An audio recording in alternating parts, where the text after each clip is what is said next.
All right, guys, this video is going to be a little bit different. I mean, it's going to be a review on this knife. We're just going to do it in a little bit different sequence than normal because I have not measured everything and done all of that pre-work. I'm kind of just going to go off the cuff on this one, and we're going to do some measurements here live in the video. Well, we'll get into it. This one's a little bit of a quandary for me. So this is the Jason Grant Whanto. Now it comes in, well, it doesn't come in this cardboard. It came to me in this cardboard sheath because when I am done filming it, I am going to ship it off to a leather worker. I don't remember his name, Mike somebody. This knife belongs to Aussie Mike, and it's shipping to a leather guy named Mike, who is going to make a leather sheath to Aussie Mike's specifications. So that was part of the deal between Aussie Mike and Jason Grant. When I got this knife, it certainly is a handmade custom knife, and it's not something that interests me, but it interested Aussie Mike.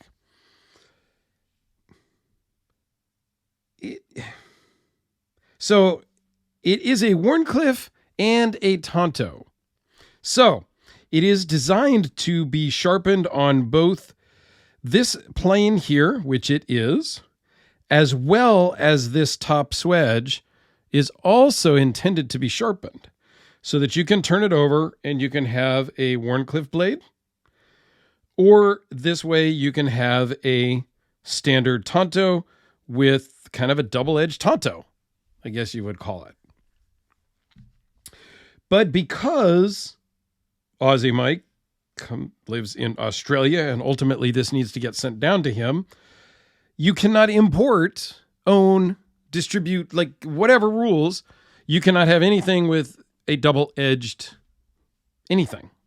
So there's no way to really like I've shipped some automatic knives into areas before, and to get around the customs and all that stuff, you may put the blade over here and the mechanism over there, you know, the handle in one box and the blade in another box. It's really tough to do that with a double-edged knife that you're not allowed to bring in the country. So, and I'm not advocating people shipping anything into areas that you can't ship them to. Wasn't the point of the story. The story is you can't get this past anybody.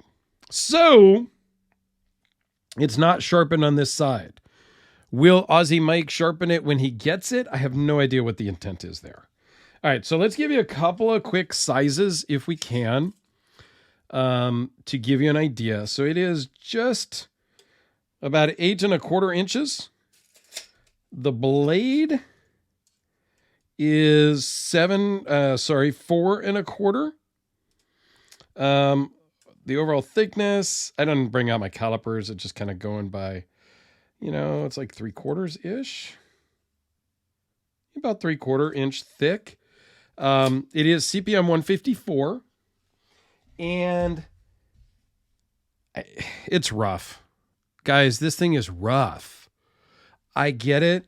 Jason is just starting out making his own fixed blades. Now, Jason Grant from the Brass, can never say this right, Brass Brigade, has made the Tripper, the Gripper, and a couple of other folding knives.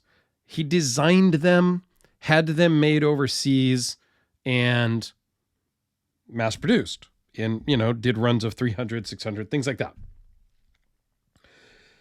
I don't know that this is the first fixed blade he has made himself personally or not, because I know he's got several on his Instagram that are in different levels of completion and things like that. So I don't want to say this is the very first one, although it very well could be the very first one. I can tell you it's rough. Yeah, that's all I can say is it's rough. And I think that's why I'm having a little bit of consternation in doing the video, because I don't want to talk bad, but I also don't want to tell you that this is great and everybody should reach out and start buying from him, because he needs more practice, I think. This is G10 scales that are just blocky.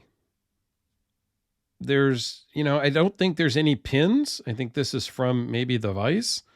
So it's just glued together, which I think is a bit of a concern. It's just rough. I don't understand the sharpening choil, the little omega symbol there, but okay. The grinds are okay. They're a little uneven if you really look at it closely and symmetrically. I'm sure that Aussie Mike got a good deal, and I'm not taking anything away from that. It is relatively sharp, so that's good.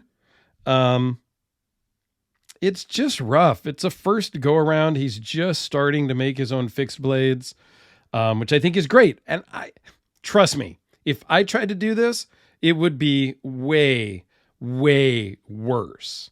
So nothing against Jason other than he's just starting out and needs more practice. It's going to take time to really get there. I think he can get there. I've seen some other stuff early on from Kyle over at Odin's Custom. I owned one of his first early folders, and he has come so far in just 2 years. So you can get there. It's just going to take you time.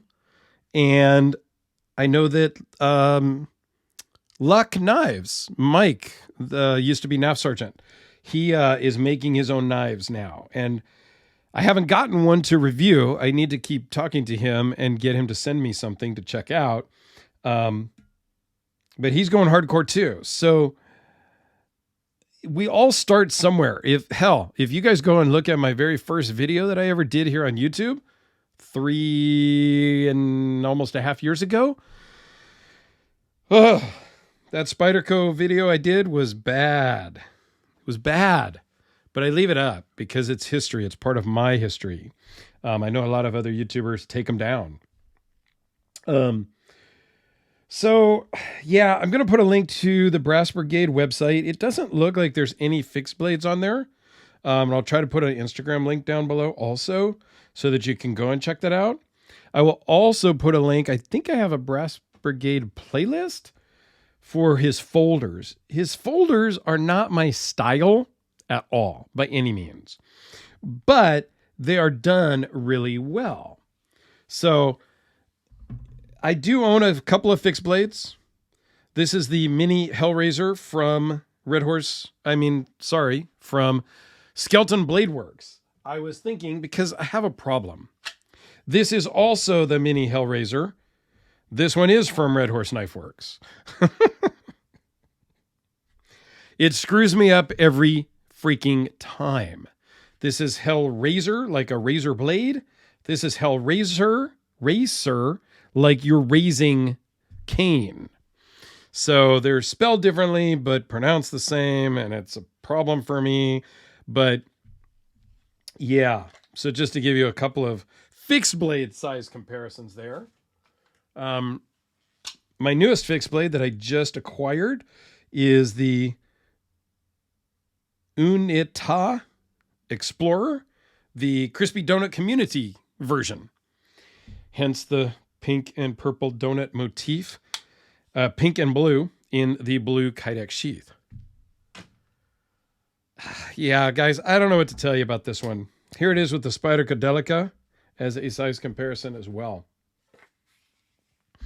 I think it's an okay design. I don't love it. The handle's a bit blocky for me. It needs some evolution and refinement. And I would like to see pins on it so that you could, if anything were to happen to these scales, you could take them off, and it gives you that mechanical advantage. And there may be pins below this first layer of G10. I don't know, but with the amount of glue that is all around here, I'm guessing that the glue is holding it together, which really it needs pins. It needs to have a mechanical bond, not just an adhesive bond. So let me know your thoughts down below. Again, he's just starting out making fixed blades himself. And I would love to see one in about a year to see where we came from. Because I don't know that it's ready for prime time yet. That's probably why they're not on his website. They're not massively being sold because I just don't think they're ready. I think Aussie Mike works with a lot of makers and a lot of people and works some deals and angles. And so that's why he was able to get this one. So this is going to go off to Mike. I don't remember the address. It's not here in California. It's back east somewhere, to get a leather sheath made. It's funny that the leather sheath here was also made by Mackie, not Mike, but this one was made in Texas where Jim Skelton built the knife. So I don't know what kind of sheath Aussie Mike is going to put on this, but I believe it's going to be a leather sheath of some sort. I just don't know the configuration, but I'm sure I will get some pictures from it and be able to see what that is. So let me know your thoughts, guys. What do you think about really these double-edged Tonto Wharncliffe style? That's really what I'm more interested in, is your thoughts on that concept. So thanks for watching, guys. I know this was a little bit different. If you want some more details or information, hit me up in the comments below, because I will have this for a few more days before I ship it out, and I can add some details or more measurements if y'all choose.